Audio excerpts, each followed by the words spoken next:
மதுரை வண்டியூர் மாரியம்மன் தெப்பக்குளம். இது மதுரையோட மெரினா பீச். மாலை நேரத்துல காத்து வாங்குற இடம் மட்டும் இல்லைங்க. இது தெப்பக்குளத்தை ஒட்டி ஒரு பிரம்மாண்டமான சாலையோர ஃபுட் கோர்ட் உருவாகி இருக்கு. ஸ்ட்ரீட் ஃபுட் பிரியர்களுக்கு சொர்க்கம் தான் இந்த இடம். நான் தெப்பக்குளம் போனது முள்ளு முருங்கை வடை சாப்பிட. மதுரையில அதிக எண்ணிக்கையில வாழற சௌராஷ்டிரா மக்களோட பாரம்பரிய உணவு முள்ளு முருங்கை வடை. தள்ளு வண்டியில வச்சு விற்கிறாங்க. விலையும் ரொம்ப கம்மி. வண்டியூர் தெப்பக்குளத்தோட வெஸ்ட் கார்னர்ல இருக்க நான் தேடி போன தள்ளு வண்டி. ஈவினிங் 6 மணிக்கு மேல போனாதான் முள்ளு முருங்கை வடை கிடைக்கும். முள்ளு முருங்கை கீரையில செய்யற வடை இது. இந்த முள்ளு முருங்கை கீரையை கல்யாண முருங்கைன்னு ஒரு சில பகுதிகளில் சொல்றாங்க.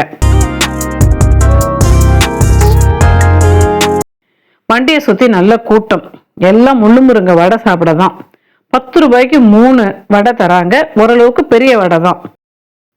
ஹஸ்பண்ட் ஒய்ஃப் 2 பேர் மட்டும்தான் வடை போடுறது வியாபாரம்னு எல்லா வேலையையும் கவனிக்கிறாங்க.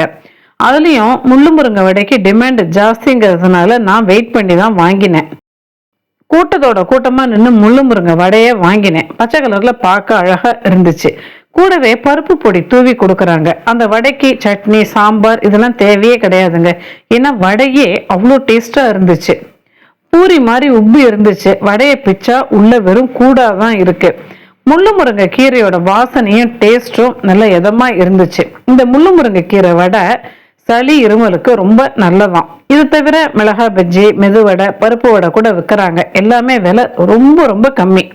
முள்ளு முருங்கை வடை ரொம்ப பிடிச்சு போனதுனால திரும்பவும் வாங்கினேன். பருப்பு வடையும் வாங்கினேன். இந்த பருப்பு வடை ரொம்ப சின்ன சின்னதா குணுக்கு மாதிரி இருந்துச்சுங்க. பருப்பு வடை வெங்காயமும் போட்டிருந்தாங்க. இந்த டைப் பருப்பு வடை மதுரையில மட்டும்தான் கிடைக்குது.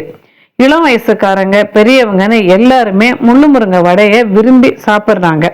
இந்த கோடை காலத்துல தெப்பக்குளத்துல இருந்து கூலா வீசுற காத்தும் சூடான முள்ளு முருங்கை வடையும் செம காம்பினேஷன். இந்த முள்ளு முருங்கை வடை சாப்பிட்றதுக்காகவே அடிக்கடி மதுரை போகணும் போல இருக்கு.